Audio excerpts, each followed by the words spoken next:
தற்போது இலங்கை நாட்டினை பொறுத்தவரையில் லிட்ரோ சமையல் எரிவாயு சிலிண்டர்களுக்கு கடுமையான தட்டுப்பாடு நிலவி வருகிறது. இதனால் எரிவாயு இல்லாததால எரிவாயு நுகர்வோர் பெரும் சிரமங்களை எதிர்கொண்டு வருகின்றார்கள். சில இடங்களில் இந்த எரிவாயுவை பெறுவதற்கு மக்கள் நீண்ட நேரமாக வரிசையிலும் நிற்பதை பார்க்கக்கூடியதாக இருக்கிறது.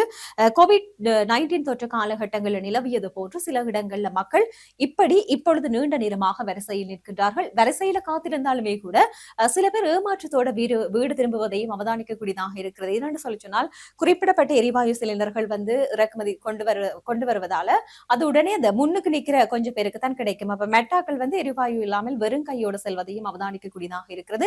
இதன்படி பாத்தீங்கன்னு சொல்லி சொன்னால் தற்போது லிட்ரோ எரிவாயு நிறுவனம் சுமார் 3 லட்சம் எரிவாயு சிலிண்டர்களை விநியோகிக்கும் பணியை தற்போது ஆரம்பித்திருக்கிறது. அதன்படி நேற்றைய தினம் முதல் சம்பந்தப்பட்ட எரிவாயு சிலிண்டர்களை சந்தைக்கு வெளியிடுவதாக அந்த நிறுவனம் குறிப்பிட்டிருக்குது. அதே மாதிரி நேற்று முன்தினம் பாத்தீங்கன்னு சொல்லி சொன்னால் 3900 மெட்ரிக் டன் எரிவாயுவை ஏற்றிச் சென்ற ஒரு கப்பல் ஒன்று கொழும்பு துறைமுகத்தை வந்தடைந்திருக்கிறது. தற்போது அந்த எரிவாயுவை இறக்கும் நடவடிக்கைகள் எல்லாம் தீவிரமாக முன்னெடுக்கப்பட்டு வருவதாகவும் சொல்லப்பட்டிருக்கிறது. அதே மாதிரி எதிர்வரும் நாட்களையும் அதாவது 25 மற்றும் 28ஆம் தேதிகளில் மேலும் 2 எரிவாயு